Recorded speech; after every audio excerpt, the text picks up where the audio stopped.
Thank you all who have started listening to us, and welcome to yet another webinar from Upshot.ai. And today we have as our guest, as our expert, Shubham Baranwal, who is a product manager at NinjaCart, and I will let himself introduce himself. Thanks, Casey. Thanks for the invitation for the webinar. So, hi everyone. So, I am Shubham. I currently work as a product manager at NinjaCart, and I have overall 5+ years of product management experience, and overall 6+ years since I'm working. And before here, I was working in a fintech startup called Neo. I've worked there for more than 1.5 years, close to 2 years, and was working there on all sort of payment-related products, card, insurance, investment, a lot of other things. And here in NinjaCart, I work on import-export as a user base, and the 3 products that we currently work on is related to e-commerce, lending, and information piece.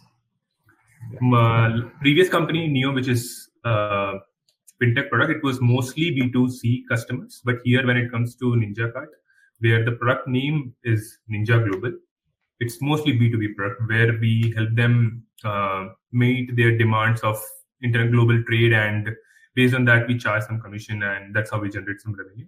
Apart from that, we have some lending vertical and some data pieces also.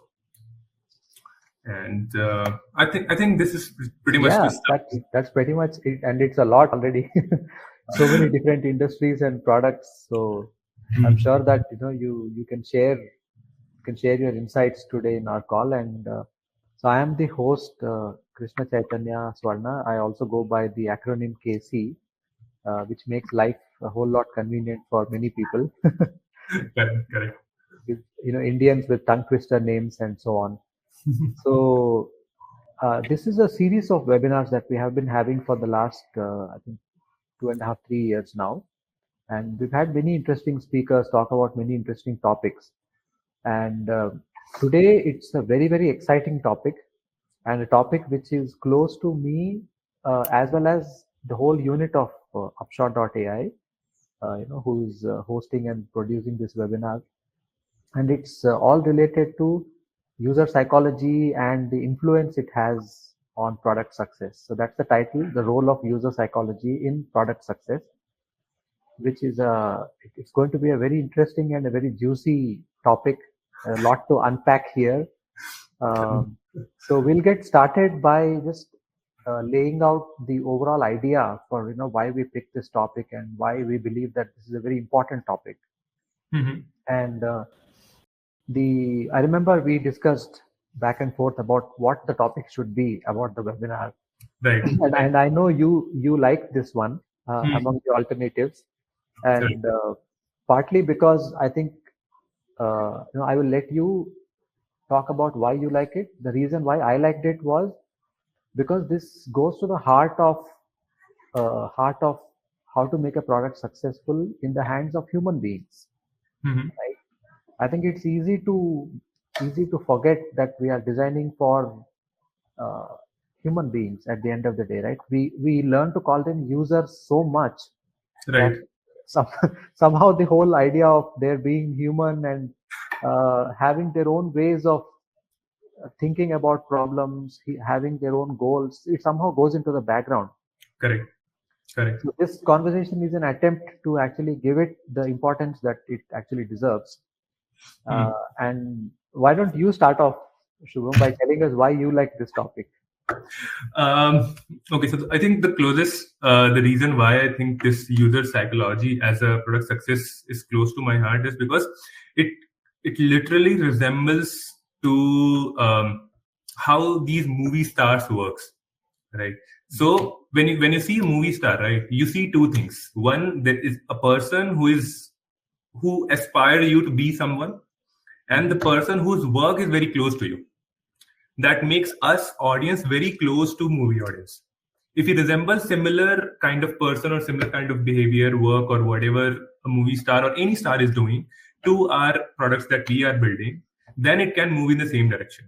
We know that a lot of times what these movie stars, whatever artifact that they are creating, it's not possible.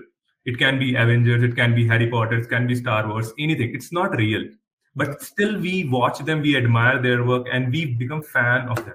Right. And it is possible because of two things, because the movie star and the team behind who is creating that artifact is very close to what users are looking for.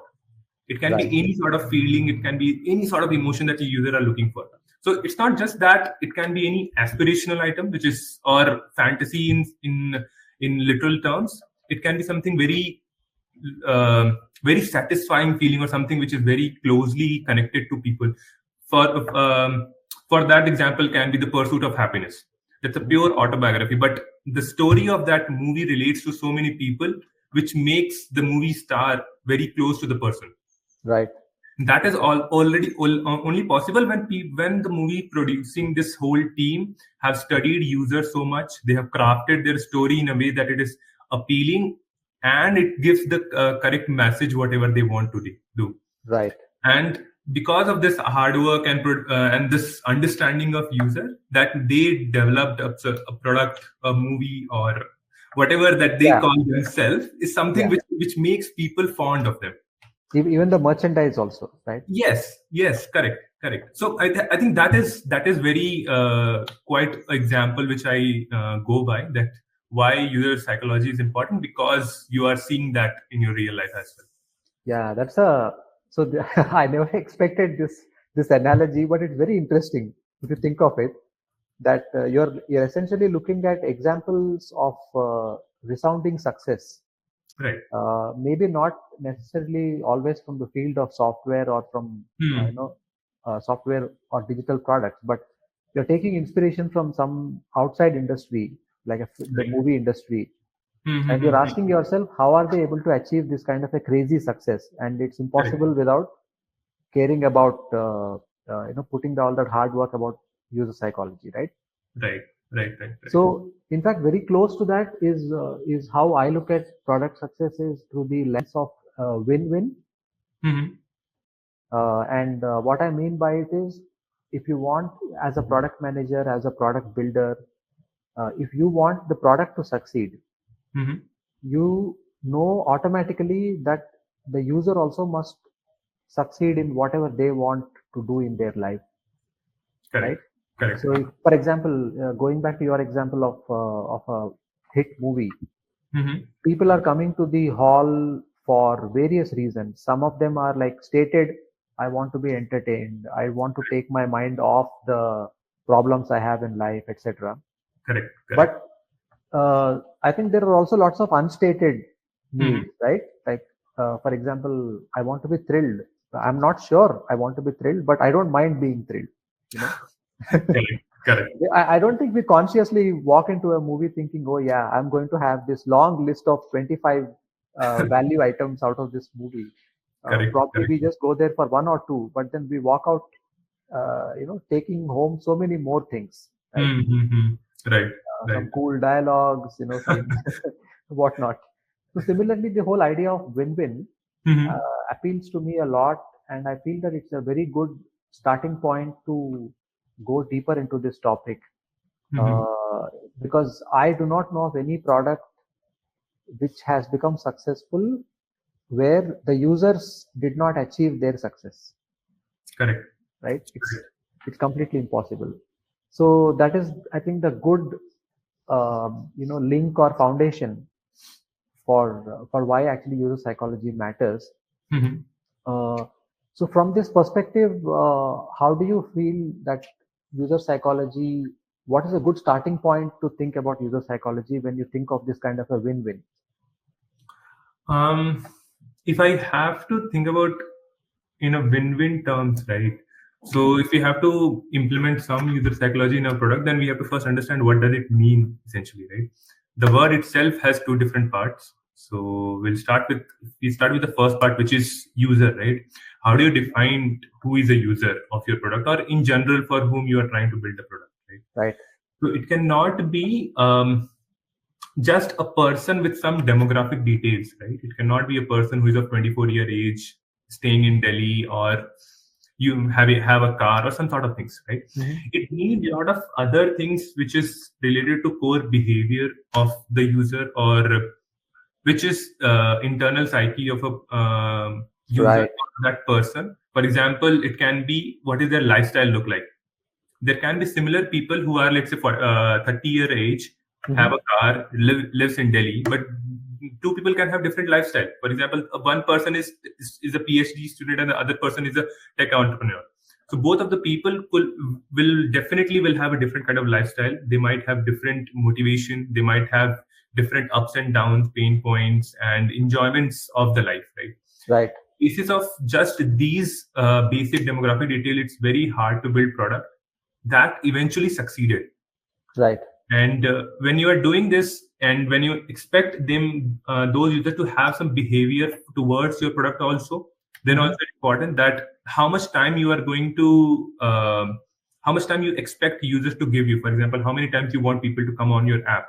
If there is a Right. person who is, for example, who is a regular student, he would spend rather his time in academics and not on some other tools, which is related to maybe building something. But if there is a tech entrepreneur, he might spend some amount of time in networking, whereas the student might not. Right. Even though if they are of the same age.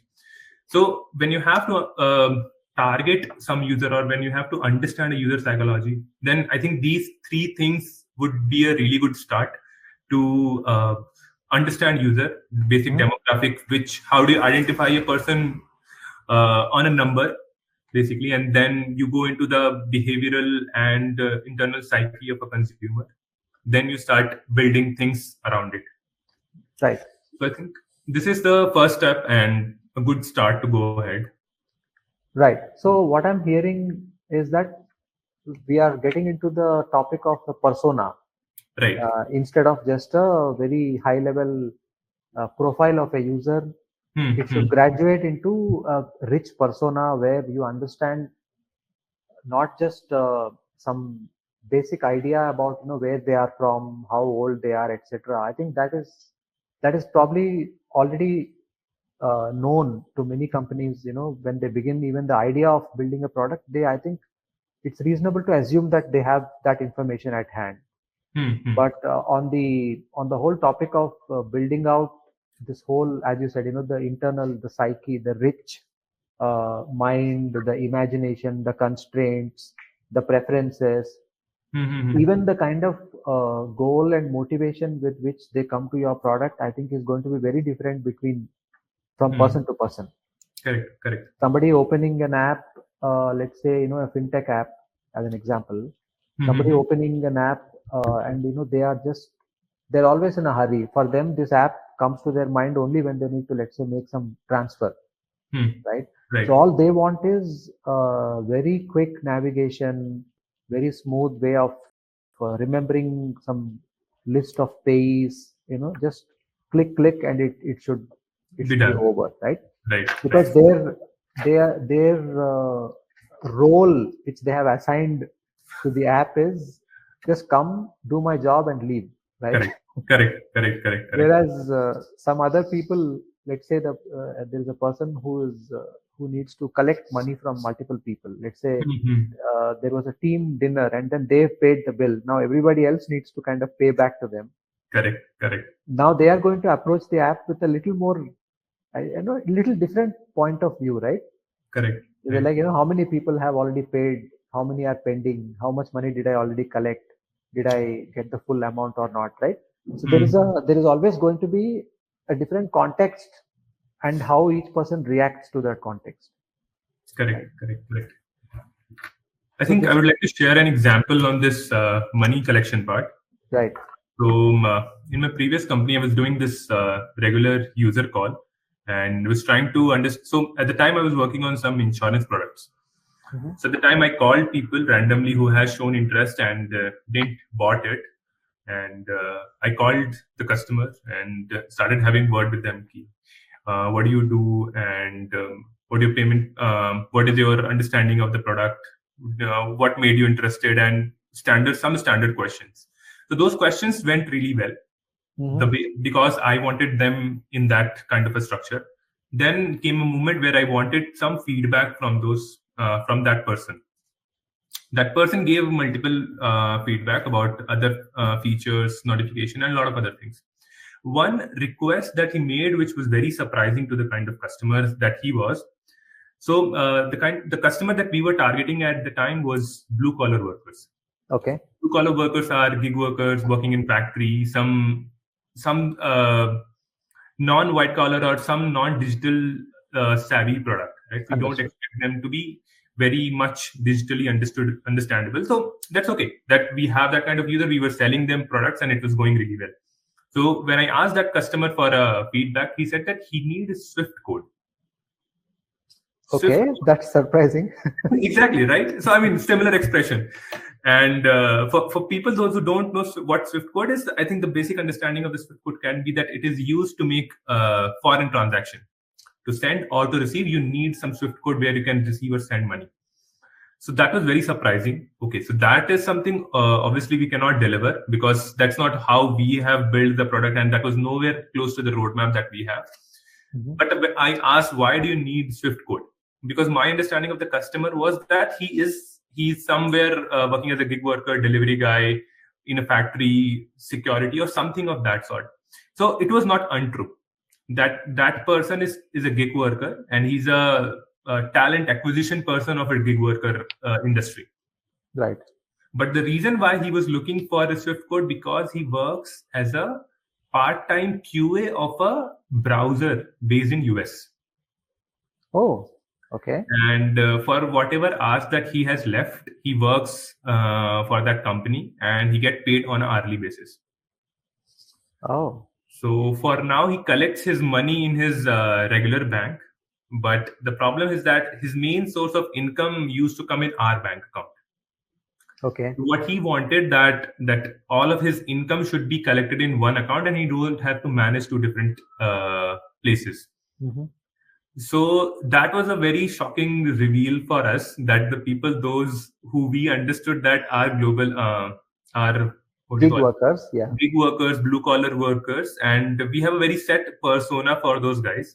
Right. So the persona that we have decided for such user was two personas. One is there is a person who makes, let's say, 12,000 rupees a year, 12,000 rupees a month, and he has to take care of his family. That is one persona. The second persona that we have thought of is that there is a person who is of 60 years age with very limited digital and financial literacy. Now, whenever we have to build a product, any communication or any sort of thing for those customers, we have to make sure that we are keeping these kind of two personas in our mind. Right. This makes a lot of things easy for us. We don't have to assume a lot of things because we understood that what kind of lifestyle these two people might be living, what kind of English or vernacular content they might be consuming, mm-hmm. and content that they should see on our app should match with whatever they are doing beyond our app. And right. This person's feedback, his request was completely disassociated to what persona that we have thought of. Right. So it was quite a shocking and a conversational topic for months among the peers. But look at what that insight or that that fact has done, right? It, as you said, it sparked conversations, long-lasting conversations. Right. That's the power of just trying to understand people, just giving importance to this whole idea of, hey, you're talking to a human being who is multidimensional. Correct. Don't box them inside this, persona on a slide deck that you have made to show to your superiors. Right. Allow them to actually surprise you rather than, putting so much force to box them into the formula. I think the takeaway I'm seeing here is you allow them to break the script and surprise you in ways that you didn't expect, right? Correct. You're right. Because that also, I can sense that that's the key to opportunities. Definitely. And just for you to finish your narrative, where did that lead? That lead to richer communications. Because what we expected customers that they have very limited this digital literacy, financial literacy. We focus more on these user conversation first, and based on that we realize that the kind of personas that we have created for most of the user is not true. We have a lot of good exceptions in our hand, and we should not be biased toward the one or two category that we have divided for our customers. Right. So this set is very small, but their appetite for app usage or the kind of metric that we are chasing is very high. Okay. So that worked really well, and more of such kind of insights came when we keep on calling customers, and every time we had like some insight which was very different than the kind of persona that we have been working on. Right. So that's I mean, this is really inspirational because talking to people is always in style. It's never out of style, right? Right. And you never know what kind of things you pick up, and Hmm. especially if the things that you learn are completely breaking the script that you have for them, or Right. the role that you assign them in the overall scene. That's Right. always worth its weight in gold, right? You Correct. can utilize that to think of the product in ways that you never thought before. Definitely. Do you also agree that it's a kind of a liberating experience for you as well as the product manager and as a product builder? It's liberating for you. Do you feel that way? Yes, I do. Because we by these kind of conversations only we can be open up to so many ideas that might never have came to our own mind. Right. Because when we start building products, right, and as I mentioned, right, we have only two persona. We narrow down our vision so much that we don't see what is happening beyond that narrow insight. These kind of conversation opens up the door and let us understand that there are other anomalies which you can put some basic things and improve overall experience of whatever you are building. Right. And So, has it also happened, Shubham, that some of these anomalies, what they might have looked like anomalies, but something that they said actually could be useful for the bigger subsegments? Such kind of thing. Maybe some remark they make about any topic in the product, right? It's okay if you can't immediately recall, but I was just thinking that could be like an absolute aha moment if someone that we thought okay is not fitting the persona, but they reveal something which in your conversations you realize, hang on a second, that could also be useful to everybody else, right? Right. Similar to that, I think there was one more thing which is related to the reason why people were buying this insurance products actually. Okay. So I called a person and just wanted to have a feedback, like why did you bought it and what was your motivation behind and did you like it, not whatever questions that they have or whatever feedback they have.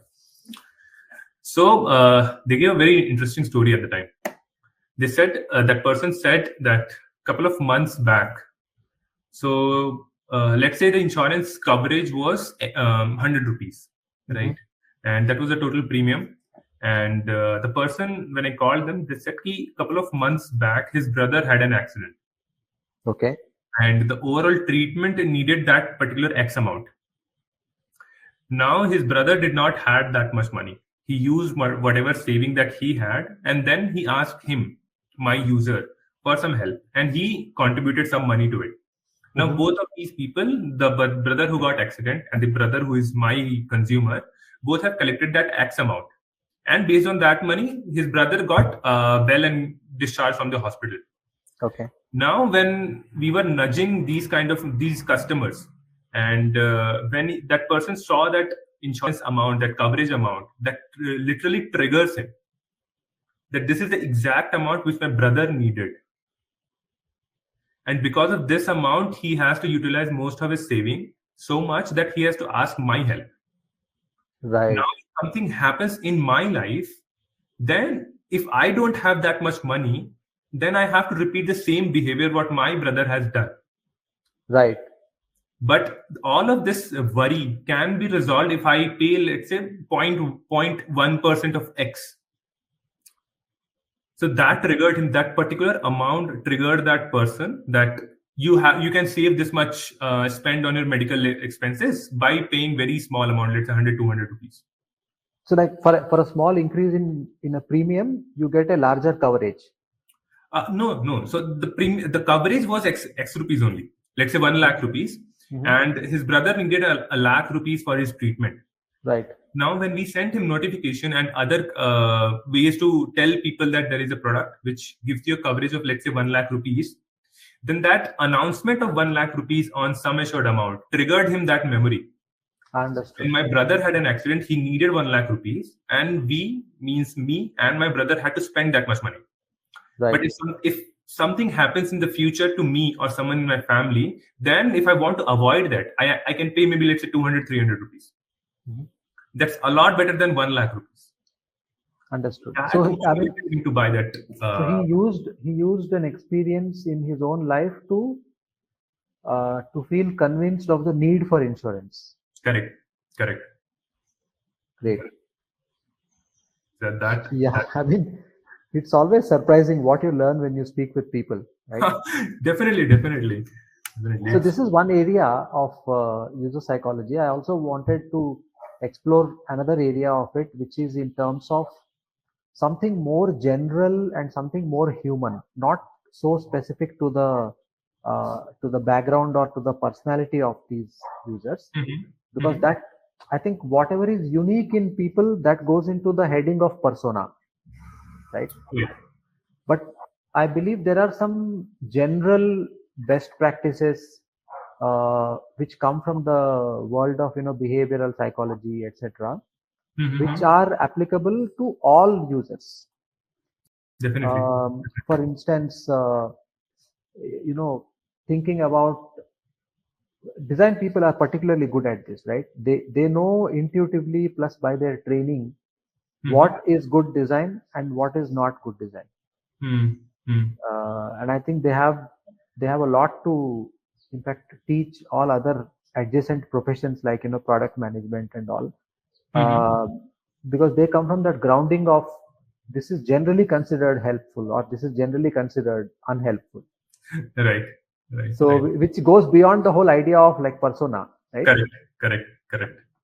So did you have any such learnings or conversations or insights about that aspect of the user psychology? Design wise, not exactly design wise, but something more general. For example, resolving friction in adoption, right? Something is not getting adopted, and how do you find the root cause and modify the, let's say, the placement of the feature or anything. I do remember in one of our past conversations, you were touching upon, if I recall correctly, it was moving a shortcut from somewhere deep inside to the front page. I think browsing the analytics. Oh, I'm really sorry. I'm not. Was it you, or maybe I am confusing, because it could be a story that I heard from somewhere else. Okay. But nevertheless, if we talk for a little bit about this idea of what is generic in terms of do's and don'ts, if we put it like that. Right. So do you have anything that you have observed when you work with your design team, or when you guys make decisions about, where do I place this feature? What do I call this feature? Right. That way, I think there was one incident actually. So we were building this onboarding flow for a bank, a debit card product. So based on our existing customer, so we already had a couple of banks integrated with us, and we were trying to onboard another one, a big one actually. And during the onboarding, there is one very particular step, which is video KYC. Okay. Usually happen in video KYC is that you start your onboarding, you reach to a step where you will be shown a screen where prerequisite of a video KYC is required. For example, you need a plain background. First of all, you need a plain paper, you need a PAN card, you need a pen, and you need to be in a decent clothes because you are going to present yourself to a human being. Right. Now, all of this was, again, this card placement was done because we already had some bank integrated, and we had that learning that a lot of mistakes that people are making before a video call, or especially during the video call. Because there was a lot of time when people, these video KYC agents, these are banks employees. They have received a video call request or the KYC request from the people, those who are traveling in a bus, they're traveling in a car or somewhere in the place. They have their PAN card, but they don't have a white paper where they can sign their name and show it to the person. Mm-hmm. So there were a few mistakes that people were keep on doing it. And when we place that card during the onboarding journey, which is not the official journey of bank, we just integrated that one card in the UI, and that helped a lot of people. That yes, these are the things that I needed, and without them, I might get rejected. So instead of that, leave this onboarding right now. Come back with all the things that I need, and then resume the KYC. Right. Versus there has to be a decision where people just move ahead with the onboarding process. A person comes in front of them, and they reject them based on either of these four or some other reason. Uh-huh. Now, once you're rejected, it's very hard to call people back. Instead, if you show them that screen, it's a pause. It's not a stop. What right. User assume that you are rejected, which means you're not allowed to come again. Right. That's a pure churn. Right.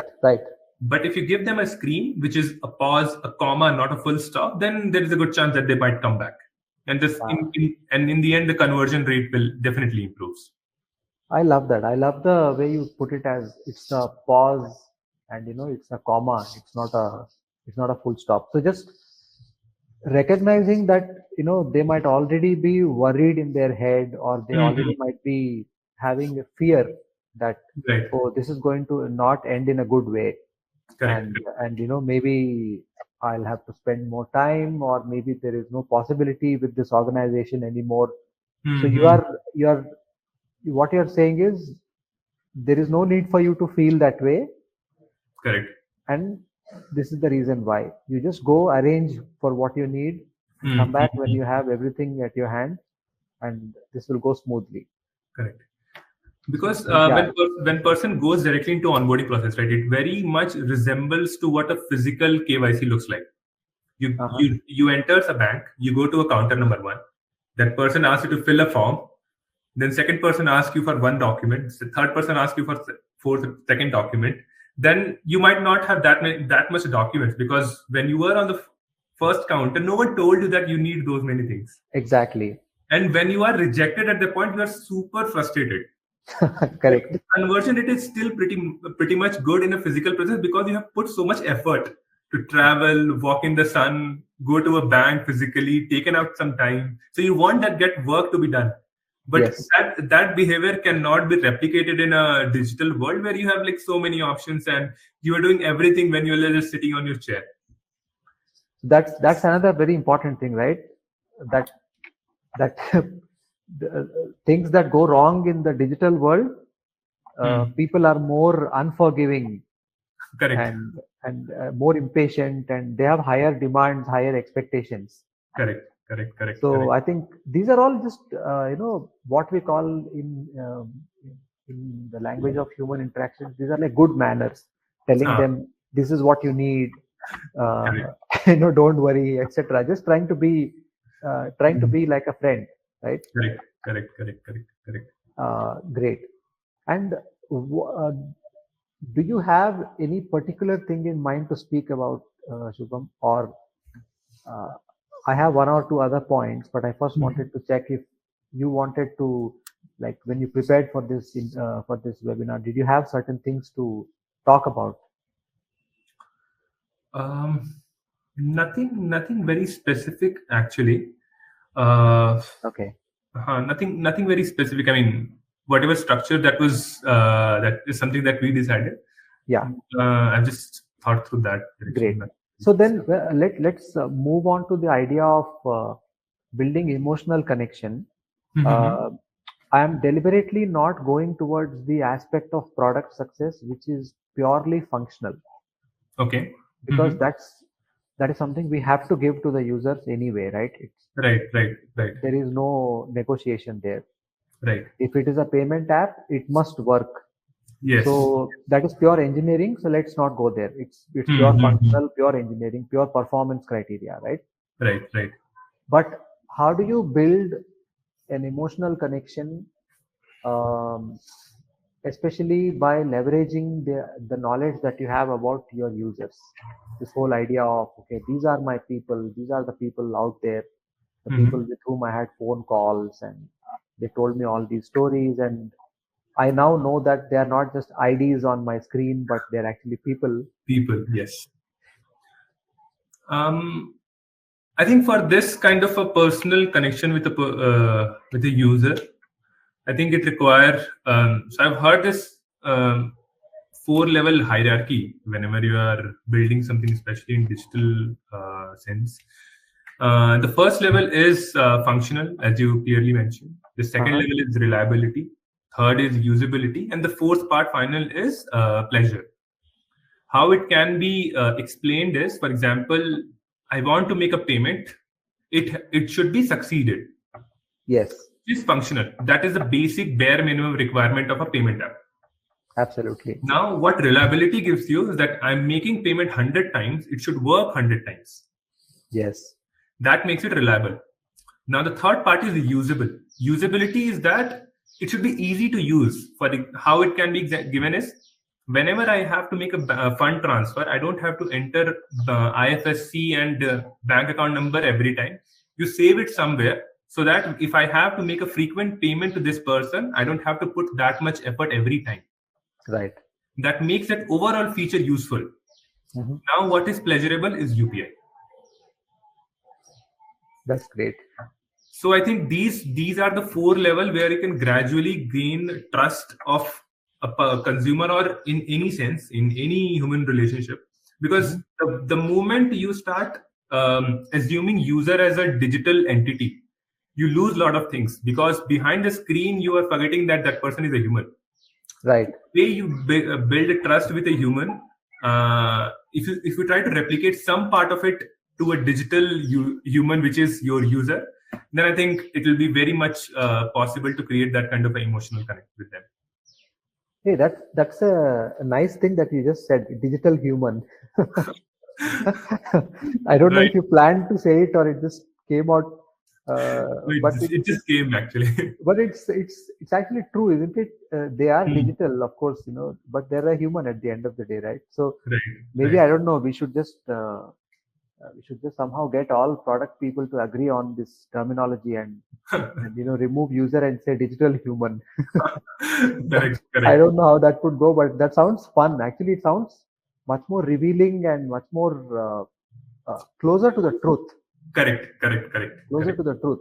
I think this whole idea about user, consumer, I don't know. I feel like they are very Hmm, hmm, hmm. unidimensional words, right? Right, right, Like for example, if you call somebody a consumer, and if they are not buying, what does it make them? A bad consumer, or maybe a non-consumer, or right. somebody who is just staying on the sidelines and not coming into the game. But Hmm, hmm, hmm. I think it's a good perspective shift. I think thinking of them as digital humans. Hmm, hmm, hmm. Right. That's I've never heard that before, but it's very interesting. I'll, I I'll like give that. I'll give you a very much example of this. Okay, so in previous company only. So when, as I mentioned, right, I was working on this bank product, payment product. So at the time, we were getting. So we had set our own timeline, and we had our own milestones that which required effort from both the sides, us as a user platform side, and the bank as a compliance side. So we needed understanding from both the people, and we wanted to achieve one particular timeline that both the parties and leadership from both sides have agreed upon. Now, at one particular time, we have stopped getting what do you call satisfied replied and timely committed reply from the other party, Okay. and we try to escalate as much as possible, which is on our own level, and it was not working. and we complained that to our leadership. And the person who was leading our pod, he said that we complained them that bank is not responding, bank is delaying all of this. So he clearly said, who is bank? There's a person behind it. You talk to that Right. person, that person might not want to do it. So it's never a bank, it's always a human. Whatever you are looking at a company, right, it's always a human person. So you have to Right. understand why that person is not doing. Bank have a lot of things to do, but that person's goal should align with your goal. And if it is not happening, then better to have a good conversation with that person. Right.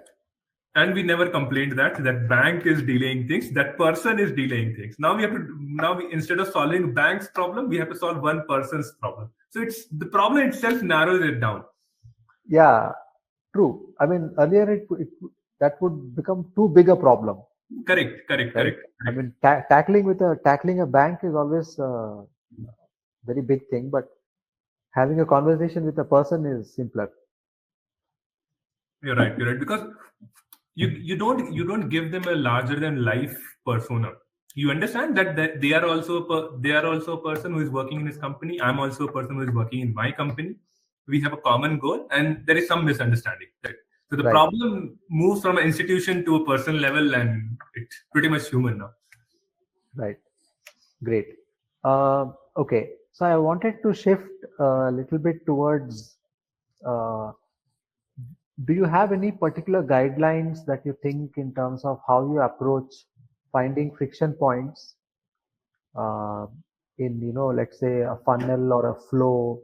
So now we are getting into user psychology within a particular aspect of the product, right? Which is because ultimately I feel like a product is nothing but a bunch of funnels, Right. or a bunch of flows, right? Correct. It helps to think of it that way because we can solve problems by reducing the scope, like you said. So when you tried like thinking back over your career, what have some of your approaches been towards finding out how friction points or things that are stopping the people from adopting the product? Because product adoption is a big part of product success. Right? You're right. I mean, you can make whatever you want, but if people don't use it, that's the end of it. Right? Okay, so finding friction points, right? So for this, I have usually two things in my mind whenever, let's say, I am building something and eventually we have to sell whatever offering that we are doing. So there are, I believe, mostly two reasons why someone is not doing it or purchasing it, being engaged on a product, or whatever metric that we are chasing. So there is mostly two reasons. One is appetite and the second is intent. Okay. So the closest thing, let's give again, even though we are talking about digital product, I mean, somehow relating to a physical product is always easy to understand. Yeah. So let's say if I have to buy a dosa, right? And if I have to buy 100 rupees or 50 rupees dosa, and if I like dosa, then I would buy it. If I'm hungry, right, I like dosa, and I have money, then I would buy it. I can afford that food and everything. Now, I like dosa, I am hungry. But let's say the price of that dosa is 1,000 rupees. Will I buy that? Now I have an appetite to spend 1,000 rupees. Because when in need, I can buy 50,000 rupees phone. If I can buy 50,000 rupees phone, why can't I spend 1,000 rupees here? Right. It means I have appetite. But what I don't have is intent. Now intent is basically the motivation. That do you want to buy this product or not? And do you think that the value that you are getting from this product is equal to the investment that you are making in the product? In this case, you are spending 1,000 rupees dosa. Are you getting that kind of value from 1,000 rupees dosa? Maybe not. Right. If someone sell that 1,000 rupees dosa on a roadside stand, I would not buy it. But if I get presented the same dosa on Taj or Marriott or somewhere, there is a good chance that I might buy that. Because the overall value of that product is changed. Right. Perceived value, right? Yes, the perceived value, exactly. So my motivation to buy that product, my intent to buy that product is somehow changed. I have changed the friction around the product. What I have did, I've changed the ecosystem where it was presented. Okay, that's a very interesting take on it.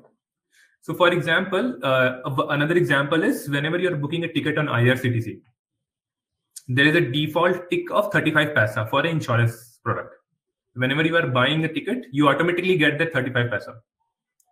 You never want to buy that 35 paisa ka insurance, but that is presented in a way that you don't mind paying 35. But if you have Right. to deliberately buy 35 paisa insurance, you might not buy it because you don't consider value in that product. Correct. Now that this 35 paisa insurance is tagged with your ticket, which is mapped to your journey, which has a huge history of accidents and mishappening, then your motivation to buy that product increased. Right. Right. That standalone product of the insurer might never work if they try to sell it. Right. But they change the ecosystem around the product. They reduce the friction, and the product is a hit. Right. So you're touching upon. I think I can sense that you're touching upon. When you say ecosystem, I think of it like framing. How do you frame something, right? Right. Like the example that I like to give to people in my team is your family photograph, which is on your desk, Mm-hmm. right? Part of what makes it look good is that it's in a frame, right? If I remove the frame and I just put the photo there, suddenly, I don't know, it's still valuable because it reminds you of your family. Right. But then you feel something has got subtracted from the overall experience, which is the frame, right? Correct. So similarly, that's just a simple example to illustrate that framing matters. Right. And it purely falls into this whole idea of user psychology or the user mentality or general human mentality, right? That you don't mind spending money as long as the value is proportional or even more than what you feel you're paying for it. Correct. So part of the job of product builders is that when you are demanding, and I'm just trying to summarize it as an action point for people who are listening to us, in case they're wondering, why these guys are talking about dosa. Right. If you are trying to make people do something, and if they don't naturally want to do it or may not feel like doing it, you have to give them a reason to do it. Correct. And sometimes the reason is not logical at all or rational at all, right? It's about how you present it. It's about what kind of language you use for it. It's about the kind of high class imagery that you use with it. Right. So I think it's a very good point, which I think it's a very useful point to keep in mind. And it's probably one of the easiest things in user psychology that we can implement, because all it takes is for us to take a good look at what we are asking the people to do, and just going through a checklist. Is it looking good? Are we using the correct language? Are we feeling enough justification in asking them to do this much for this price? Right. And I think even that part can be subjected to verification through calls, right? Yes, definitely. Did you ever ask people, do you like the way we present the product, or do you like the way we explain the product? I think I've done that in past, and we have got the feedback that it's too much. For example, it was half of the screen where the product is displayed, basically a checkout button and the next CTA. And in the second half of the screen, there was text description, which explains what is the product and how it benefits you and everything. What user feedback that we have got is that the text is too much. Even though the text was less than like 40-50 words. That's the minimum that we can go for, and try to fit everything in one screen, that people see everything, product and the description, without having a need to scroll it. Right. Because the moment you put some effort, which is, let's say, minor scroll only, you put some investment and you need more results. You need more ROI from whatever action that you are performing. So that is why that was the first decision that we took, that whatever we are going to build, make sure that user don't have to scroll. Mm-hmm. To do that, we are left with very limited space where we can put some text. Now that minimum text was also too much for people. Too much. Okay. So we wanted to validate this. So when we tried to talk to more people, because when I got first feedback, I didn't had any follow-up question at the time. Then after this recurring calls, which I was doing to people, I was keep on asking, this is too much. Why do you think this is too much? And a lot of things. What they said, it looks like a paragraph. Okay. It looks like a paragraph. Which is true. We explained text. There was some gaps in the end of the line, but in the end, it looks like a paragraph. Mm-hmm. So what we did, and we validated this with a lot of people. And what we did, we already had like 3-4 points. What we changed is, instead of just plain line separators, we gave them emojis. Okay. So every line has some value to it, and emoji next before you start the line. So now, like in place of the bullet mark, you have an emoji. Yes. Mm-hmm. So now every line is associated to a graphic, and the graphic has a value. So even before people read that 7 to 8 words, they understand what this line going to be depending upon the emoji that they are looking at. That's interesting. And what they are seeing is that there is different value in each line. Before that, it was one dot, which gives them a sense that all values are going to be identical. Oh, yeah. But with emojis, they see that there are 4 different values. Mm-hmm. So that worked really well, actually. And that became a practice for future products that we were building. That's very cool.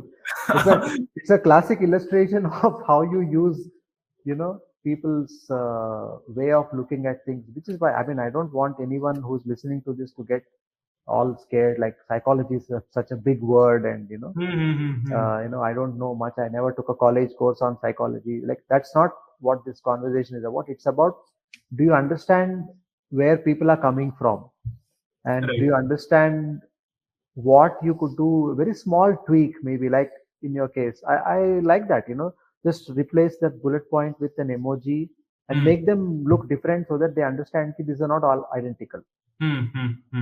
That's such a simple change, right? It's not even, but it requires a knowledge of this thing. It requires an appreciation and an element of, let's say, willingness to think in that direction. Right.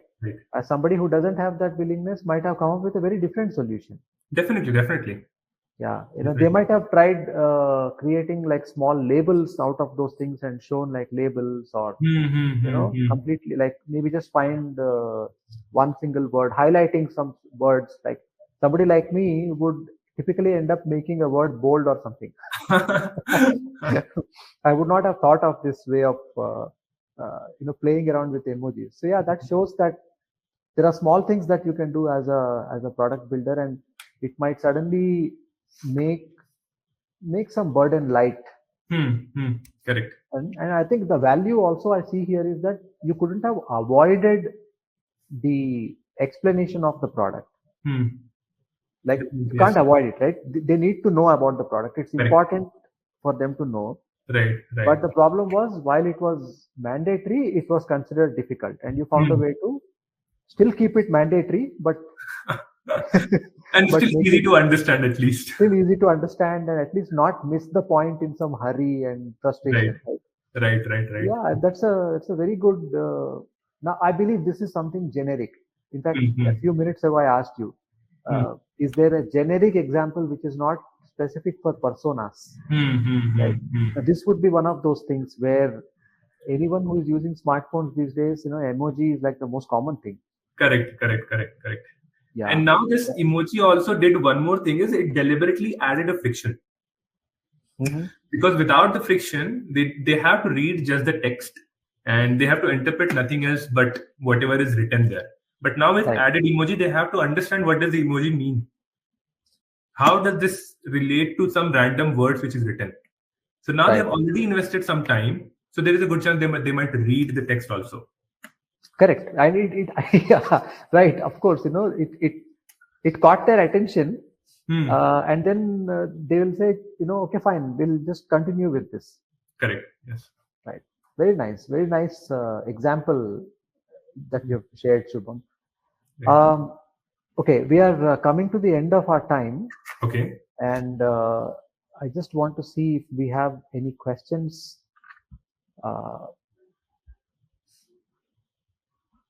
Oh my God. So there's this really long conversation that's there in the questions. Yes, I can see. All right. I think they're all talking among themselves. Okay. They got really excited about movies and how movies are made across the world. Yeah, I think Nidhi has mentioned a point about this, whatever we talked about. I think one of the things that we talked about is related to a topic called choice architecture. Yes. Where, how you present the choices influences, the way people choose. Correct. Yeah. Thanks for calling that out, Nidhi. And so this choice architecture works really well with biases, right? So we have 50 type of biases that someone has all applied in their product, and they may or may not know about that formally. But if I see for biases, right, they are just mental shortcuts. Right. So whatever rational decision a person can make in any situation, the mental bias that we have gives them a shortcut. The decision may not be right, or the exact one that we might have taken if we have thought through all the data points that we have. And somehow it just works good, bad in each direction. But yeah, I think people do that to save energy. Correct. Yes. And I think knowing them is a big part of formal study of user psychology. Right. I think if somebody who is listening to this is wondering, where do we even get started? Probably thinking about biases and thinking about this whole idea of heuristics and the choice architecture is a good starting place to understand, how people make choices and how you can utilize this knowledge to build better products. That not only one of the things, Mark Brown, who's I think with us, and one of the points he made is that we need products and services that save the planet. In other words, he's bringing in this idea of, it's great to have a good business and to help the business make money, but also to make people make responsible choices. Help people make responsible choices that are good for the world, right? And okay, I have one last question from my side, Shubham, which is about: have you ever thought about the whole idea of where the role of habit formation? Because there's one hot topic that's going. I'm sure you must have heard about this or discussed or read about stuff related to habit formation. Right. Any comments, thoughts? Okay, so any if you start with the one space that we are in, which is digital space. So for any product that want to be part of our habit, should well align with the already physical or digital lifestyle that we are living in. So a lot of habit forming product that I have seen or I am using is very close to the kind of physical activity I was doing. For example, esport has replaced sports. Talking to friends has been replaced by DMs and group chats. Right. Playing games has been replaced with multiplayer games. Right. A lot of similar things. Shopping has replaced with online shopping, e-commerce. Right. Whatever habit forming products that we have seen, or at least in my personal experience I am using, is very closely related to a physical activity that I have done in the past. No, that's a good observation. Because you can't change human habit which has been formed for at least, let's say, 2000 or even 100 years in just 5 to 10 years. It has to be closely related to the kind of activity that we are doing. It should be in our DNA. Or that we want to do naturally, right? Yes. Like definitely. maybe, what you're saying, it rings a bell because people love to talk to each other, people love to react to each other, and I think that's where you have all these likes and comments and Correct. Correct. just doing that, what is called doom scrolling. Yes. In the 2 a.m. when you're supposed to be fast asleep, you're like checking Correct. your phone. You're doing a thumb exercise. Exactly. And that's because of this inherent interest that we have towards what other people are talking about. And, does it concern me specifically? What are they talking about me? Right. It's a very good observation. I like how you put it. It's very simple. The things that we do outside the world, which we were doing all this while, just because it came into the phone, now it has become habit form. Right. Right. So yeah. Great. I think we've covered a lot of ground today. Although this topic, the way I like to say it is, instead of saying, we are coming to the end, probably we should say that we are just getting warmed up and just getting started, because this is such a huge topic. Correct. And we have to come to an end. But I think I would encourage all the people who are listening to this, who are watching this now, or at some point later on YouTube. I think a very good thing to do, an action item to carry from here, would be to start reading about things like behavioral psychology and choice architecture, heuristics. Right. And I think taking at least one basic course in product design may be a really good idea, right? I think there are so many places where you can do courses. Correct. I took one course some time ago, and it really helped me to, in an efficient way, in a short span of time, I was able to learn about many of these terms. At least I know that these terms exist. Right. And then, you can then go deep as the situation demands. Yes, you're right. Well, thanks a lot, Shubham. And it was great having you here. And I think it was a very freewheeling conversation. Right. And thanks to everybody who's been with us on this webinar. And I think today is probably one of the most active days in the chat window here.